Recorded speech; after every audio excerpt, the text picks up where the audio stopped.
Hello everyone, I'm Chris Johnson, Public Information Officer for the Reno Police Department.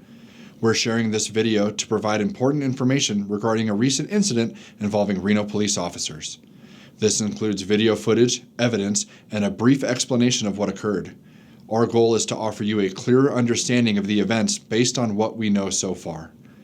Please note that this video is not intended to draw final conclusions about whether the officers' actions were in line with the department policies or the law. The investigation is ongoing, and a thorough review will be conducted before any determination is made.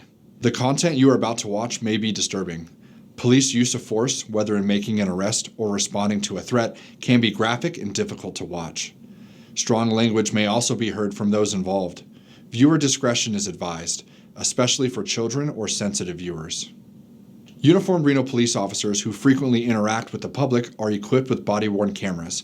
These cameras record 30 seconds of video before activation, though they do not capture audio during that period. This feature ensures that important footage is recorded even when an officer is unable to immediately activate the camera. Hello, I'm Catherine Nance, Chief of Police for the Reno Police Department. I want to emphasize our department's unwavering commitment to transparency and accountability. Consistently sharing information, especially about significant incidents involving our officers, ensures that the community has a clear understanding of the facts. Today, we are releasing video footage from this officer-involved incident as part of our ongoing commitment to openness and building trust between law enforcement and the public. While the investigation is still in progress, it is important to provide accurate, timely information to prevent misunderstandings and foster stronger relationships. As you watch the footage, please remember that it only represents one part of the ongoing investigation. Thank you.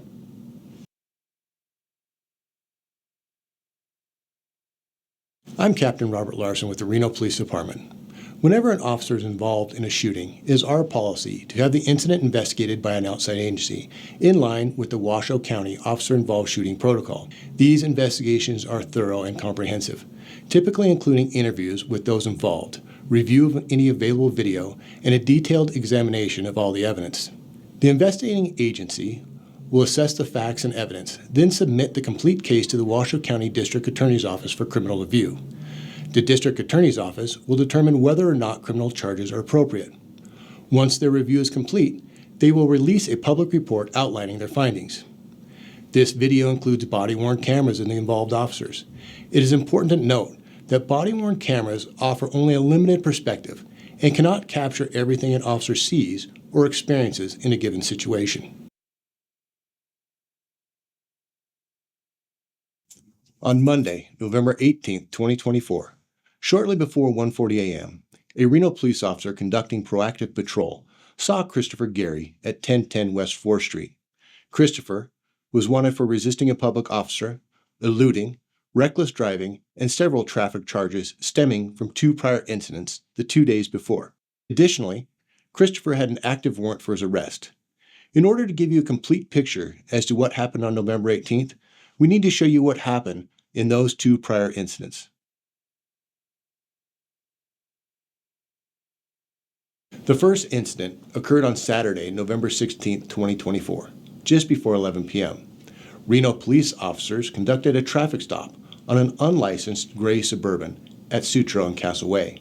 The driver of the vehicle, Christopher Gary, had a revoked driver's license and a warrant for his arrest.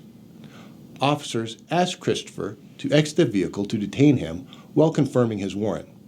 While attempting to detain him, Christopher resisted arrest and ultimately fled from officers in his vehicle.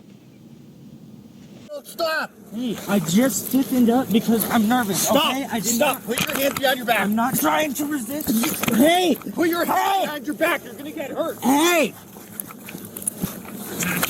Hey! Stop it! Please! Stop! Hey!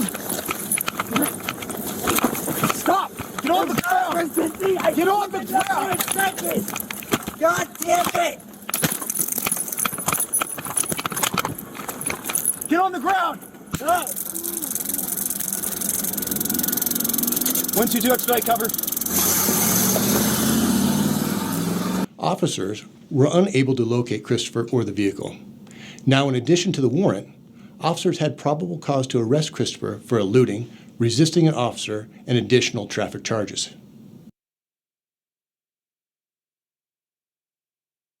The second incident occurred on Sunday, November 17, 2024, at approximately 7:30 a.m. Officers responded to the 700 block of Twin Lakes Drive on the report of a suspicious vehicle parked on private property. Hi, my name's and I live at Twin Lakes Drive near 4th and McCarran. It's kind of rural out here. There's a green belt behind us, and there's a parking lot, a dirt parking lot behind us. And this morning when we woke up, there's a black SUV, a big car. I can't tell what kind it is. I haven't walked up to it. It doesn't have a license plate on the back. And it's parked it's probably 30 feet away from our house up this little hill. And it wasn't there last night. And they backed in. They would have had to go in between a couple of trees and branches, small tree branches. So it's just a very suspicious-looking car and close to our house. When officers arrived on scene, they immediately realized that the suspicious vehicle was the same vehicle from the incident the day before. When Christopher returned to his vehicle, officers attempted to conduct a traffic stop. Christopher then fled from the stop, hitting several patrol cars while fleeing. Should we stay out of his way? If he tries to run, let him run.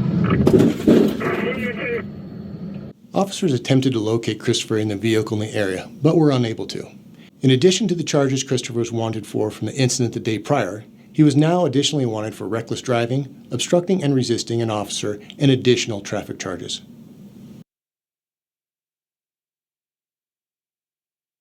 The following day, on Monday, November 18, 2024, just before 1:40 a.m., a Reno police officer was on proactive patrol in the area of 1010 West 4th Street in a marked Reno police vehicle. The officer saw the same vehicle that fled from the officers the 2 previous days, with Christopher in the driver's seat. Our officer attempted to take Christopher into custody and entered his vehicle in an attempt to keep him from fleeing and further endangering the public. While inside the vehicle, a physical fight occurred between Christopher and the officer. During the fight, Christopher ignored the officer's commands and drove off with the officer trapped inside the vehicle.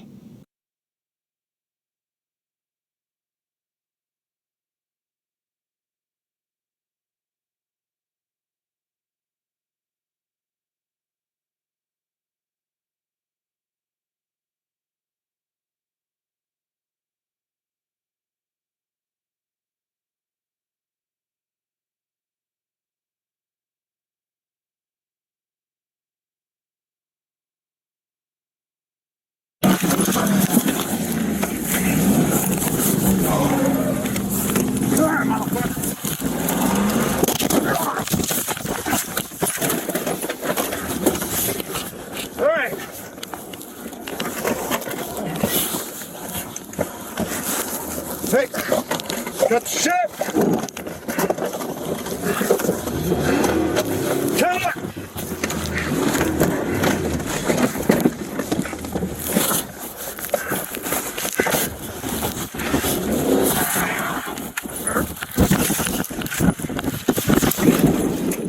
Christopher crashed the vehicle with the officer inside.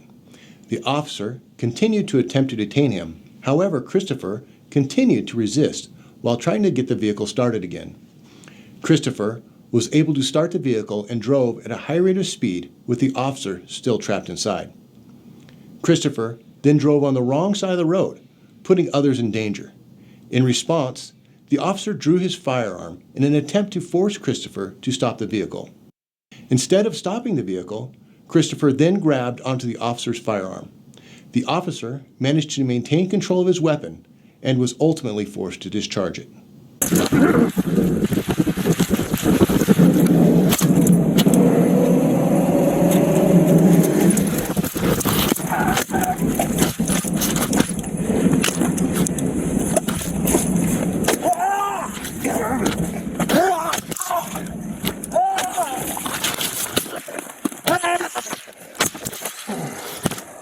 Officers provided immediate life-saving measures, but Christopher was ultimately pronounced deceased on scene.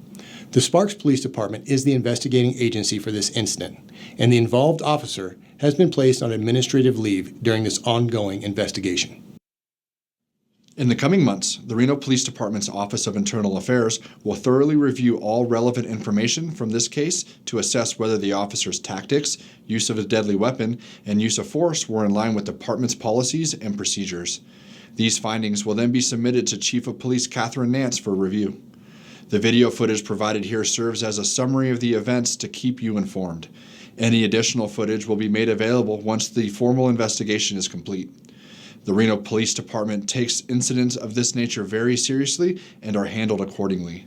For further questions or additional information about the Reno Police Department and our policies, please visit www.renopd.com. Thank you.